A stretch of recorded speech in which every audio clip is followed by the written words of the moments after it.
La vidéo d'aujourd'hui porte entièrement sur les exercices. Quelle est la différence entre une perceuse classique, une visseuse à percussion, une perceuse à percussion et... Avez-vous besoin d'une de ces perceuses? Si vous avez des questions sur les perceuses, restez avec nous. Plusieurs personnes ont laissé des commentaires sous certaines des vidéos récentes, chaque fois que j'utilise une perceuse, pour demander de quel type de perceuse il s'agit. À quoi sert cette perceuse? Quelle est la différence entre la perceuse utilisée dans cette partie de la vidéo et celle utilisée dans une autre partie de la vidéo? Pour certains d'entre eux, j'utilisais une perceuse d'angle droit, mais j'y reviendrai dans un instant. Commençons par les différences entre une perceuse visseuse standard et une visseuse à choc. Je viens justement de recevoir aujourd'hui ce nouvel ensemble, ce nouveau coffret Milwaukee 12 volts. C'est une perceuse avec fonction percussion et une visseuse à choc. Et elles sont vraiment bien. J'aime beaucoup ces outils. Je vais en parler un peu, mais en gros, une perceuse sert à percer des trous, à visser, et la façon de moduler la puissance sur une perceuse se fait avec le doigt. Certaines ont... Plus vous appuyez fort sur la gâchette, plus elles délivrent de puissance. Les perceuses ont aussi généralement un embrayage. Excusez-moi, pas un mandrin, mais un embrayage. Elles ont toutes un mandrin. Le mandrin, je vais expliquer ce que c'est. C'est la partie qui maintient votre forêt. Par exemple, si je veux mettre ce forêt ici, d'accord, ce sont des mandrins sans clé.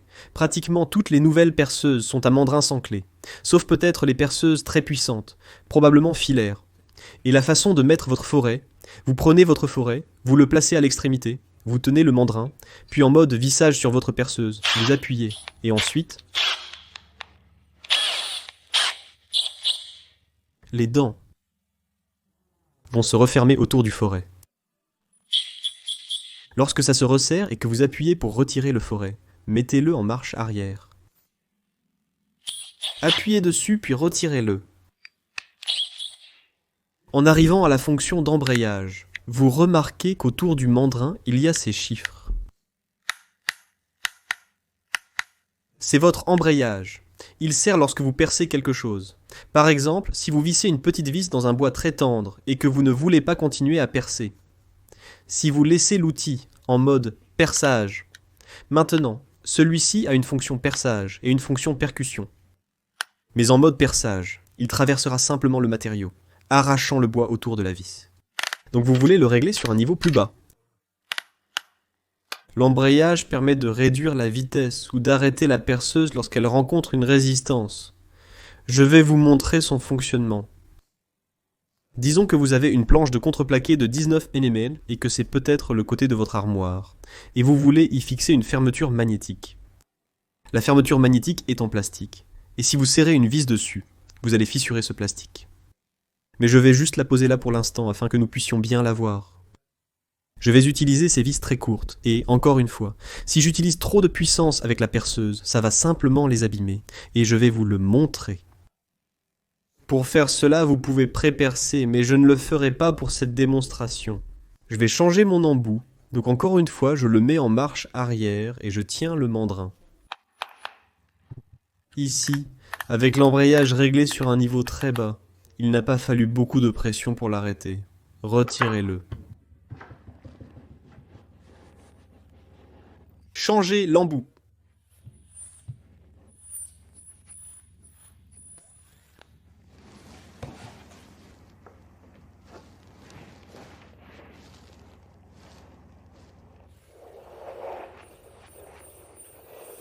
D'accord. Donc comme ce bois est un bois tendre, parce que c'est du contreplaqué, je n'ai pas fissuré le plastique, mais vous pouvez le voir.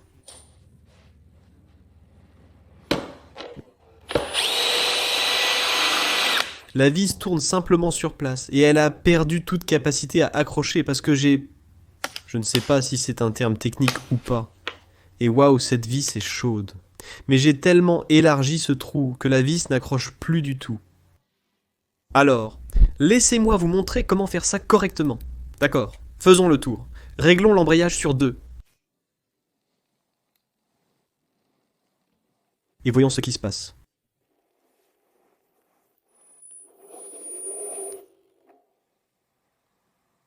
Comprenez bien, je n'ai pas lâché prise.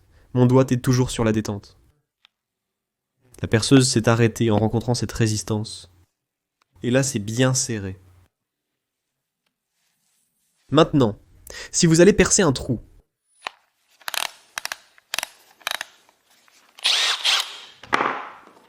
vous ne voulez pas que votre embrayage soit réglé sur un de ces chiffres bas.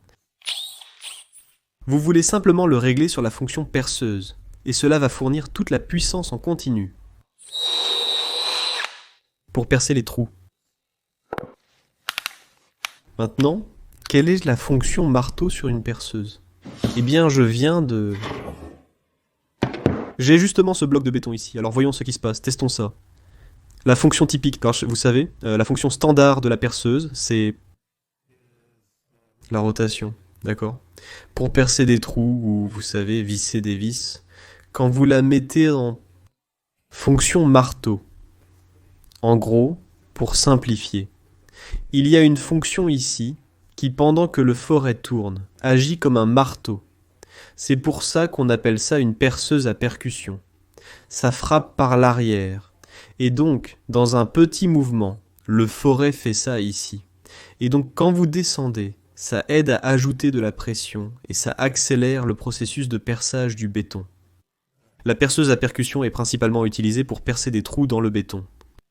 Donc j'ai un forêt à béton ici, j'ai un morceau de béton. Ce que je me suis dit qui pourrait être sympa, c'est de voir s'il y a une différence. Je veux prendre un morceau de ruban adhésif et marquer ceci parce que je veux savoir si la fonction percussion de la perceuse est plus rapide que la fonction standard. Et la façon dont on va faire ça, c'est en testant et en voyant à quelle vitesse chacune permet à ce forêt d'atteindre cette profondeur dans le béton. Et cela ne reflète pas forcément ce que ce sera à chaque fois, vous savez. Si vous percez dans une fondation en béton, cela pourrait être bien plus dur que ce bloc de béton. Cela nous donnera une idée pour cette démonstration rapide. Je vais le mettre en mode perçage classique. Une autre chose que je n'ai pas mentionnée, c'est que beaucoup de perceuses ont une vitesse. Vous avez donc votre embrayage, puis la vitesse. Comme je l'ai dit, la vitesse se contrôle avec la pression sur la gâchette, ce que j'utilise souvent. Et puis, vous avez aussi un 1 et un 2, généralement sur le dessus de votre perceuse. Et ça, c'est 2. Et ça, c'est 1. Et ça contrôle simplement les tours par minute, mais je le laisse presque toujours sur 2 et je contrôle avec mon doigt. D'accord. Fonction de perceuse normale, mettons un chronomètre et voyons combien de temps cela prend pour insérer ce forêt.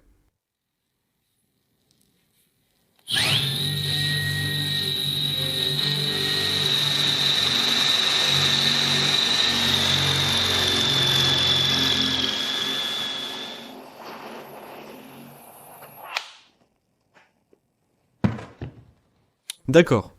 Ça c'était en mode normal, passons en mode perceuse à percussion et voyons si ça va plus vite.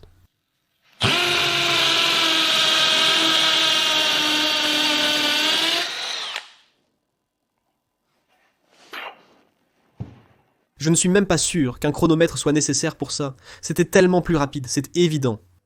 Tu as remarqué le bruit supplémentaire de la fonction percussion en plus du son habituel de la perceuse? C'est le bruit du marteau à l'intérieur, je veux dire le marteau, qui frappe et enfonce pendant qu'on perce. Voilà donc la différence entre une perceuse classique et une perceuse à percussion. À quoi sert une visseuse à choc, si vous avez une perceuse et une perceuse à percussion? Pourquoi avez-vous besoin d'une visseuse à choc? Une visseuse à choc est spécialement conçue pour visser des vis, et généralement pour en visser beaucoup sur une longue période, ou même de grosses vis. Pensez à une clé à choc pour voiture, vous savez, pour les écrous de roues sur une voiture, et à quel point elles sont grandes et puissantes, qu'elles soient électriques ou pneumatiques. Eh bien, la visseuse à choc, c'est un peu la version du menuisier ou du bricoleur pour les vis. Vous pouvez en fait obtenir des adaptateurs pour utiliser des douilles avec ces outils, ce qui est vraiment pratique. Ceux-ci ont un type de mandrin différent, alors qu'une perceuse a un mandrin rotatif qui tourne et qui a généralement 3 mâchoires qui serrent l'embout. Un tournevis à percussion a un mandrin hexagonal. De forme hexagonale. Mandrin et il fonctionne en tirant. Ou en poussant. Sur les anciens tournevis à percussion, lorsque vous mettiez l'embout, vous deviez en fait tirer dessus pour insérer votre embout. Mais sur ce tout nouveau modèle, il suffit de l'enfoncer et c'est en place. D'accord, mais pour le retirer, il faut tirer dessus et en même temps retirer la mèche. Le mandrin d'une visseuse à choc est différent, car ces outils génèrent un couple si élevé qu'un mandrin de perceuse standard ne résisterait pas. Les dents se desserreraient et vous perdriez le contrôle de votre embout. Donc il n'y a aucun risque, car celles-ci ont un mandrin de forme hexagonale et vous avez un embout à tige hexagonale qui s'y insère. J'ai juste l'habitude de faire ça parce que je le fais depuis 20 ans. Elle s'insère simplement, facilement et sans effort. Disons que vous voulez visser une vis de 10 cm dans un morceau de, disons, chêne vert. Le chêne vert est extrêmement dur, et je prends cet exemple parce que là où je vis, il y a beaucoup de chêne vert. L'USS Constitution a été construite avec du chêne vert provenant de près de chez moi, et j'ai eu l'occasion de travailler avec ce bois. J'ai fabriqué des tables en chêne vert au fil des ans, et ce matériau est vraiment dur, comme de la pierre. Mais disons que vous voulez visser une vis de 10 cm dans un morceau de chêne vert. Lorsque vous utilisez une perceuse standard, vous commencez à visser, et plus la vis s'enfonce dans le bois, plus la perceuse rencontre de résistance, et plus il devient difficile pour la perceuse de terminer le travail. C'est pourquoi beaucoup de gens me demandent, chaque fois que je mets une vis, pourquoi je la mets comme ça? Pourquoi est-ce que j'appuie sur la gâchette? Et la raison, c'est que ça vous donne plus de contrôle. Si vous essayez simplement de visser en continu, tôt ou tard, votre embout va déraper. C'est juste une façon d'éviter ça. C'est juste un autre moyen de contrôler la vitesse, et une autre façon d'avoir plus de contrôle en général. Ce qui rend une visseuse à choc spécial, c'est que lorsqu'elle rencontre de la résistance en vissant une vis dans du chêne vert, contrairement à une perceuse normale, elle possède un marteau à l'intérieur, qui lui permet de continuer. C'est comme si vous aviez un marteau. Et pour simplifier, il y a aussi une sorte de marteau, et une enclume à l'intérieur. Avec une perceuse à percussion, la force est dirigée directement derrière le forêt, contrairement à un mouvement rotatif. La façon dont cela fonctionne, c'est que lorsqu'il rencontre une résistance, c'est là que la visseuse à choc révèle toute son utilité. Parce que le marteau commence à frapper l'enclume, et il commence à tourner. Les personnes qui ne connaissent pas une visseuse à choc entendent quelqu'un en utiliser une, et pensent qu'ils sont en train d'abîmer la vis parce qu'ils entendent ce bruit. Mais c'est le marteau qui frappe l'enclume en mouvement circulaire, et il frappe très rapidement, tout comme la perceuse à percussion frappe directement. J'ai ici quelques morceaux de 2 par 4, et j'ai peut-être une vis de 6 cm, et je vais simplement la visser dedans. En appuyant sur la gâchette sans résistance, le son ressemble à celui d'une perceuse ordinaire. Ça fonctionne de la même façon quand on retire une vis. Techniquement, vous pourriez percer avec une visseuse à choc. Il fabrique des forêts, exactement comme celui que j'utilisais dans la perceuse. Il a une tige hexagonale, tige hexagonale, tige de forme hexagonale. C'est facile pour moi.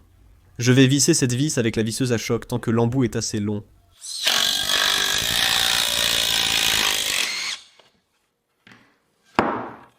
La visseuse à choc va simplement enfoncer la vis jusqu'au bout.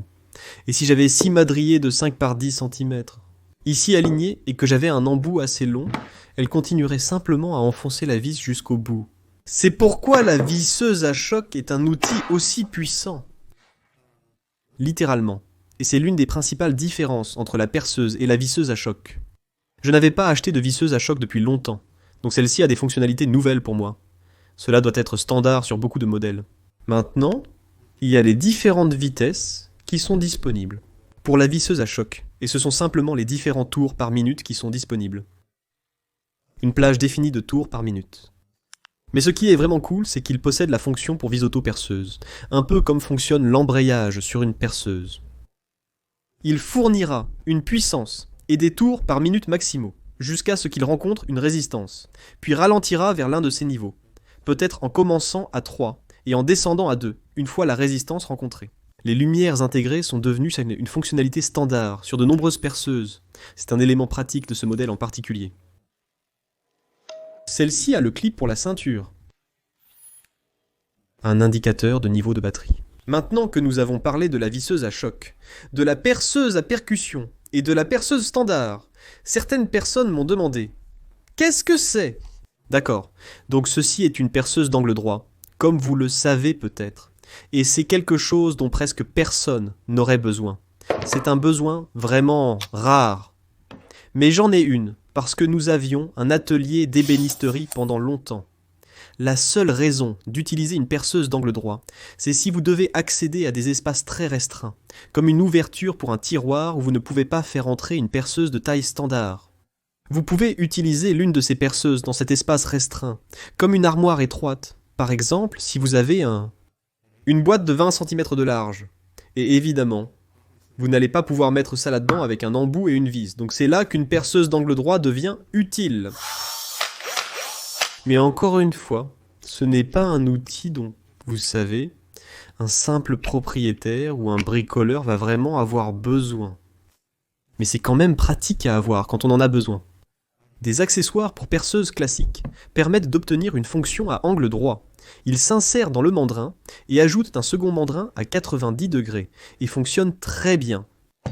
J'espère que cette vidéo a clarifié les différences entre ces perceuses et vous a été utile. Si c'est le cas, n'hésitez pas à aimer, commenter, partager et vous abonner. À la prochaine!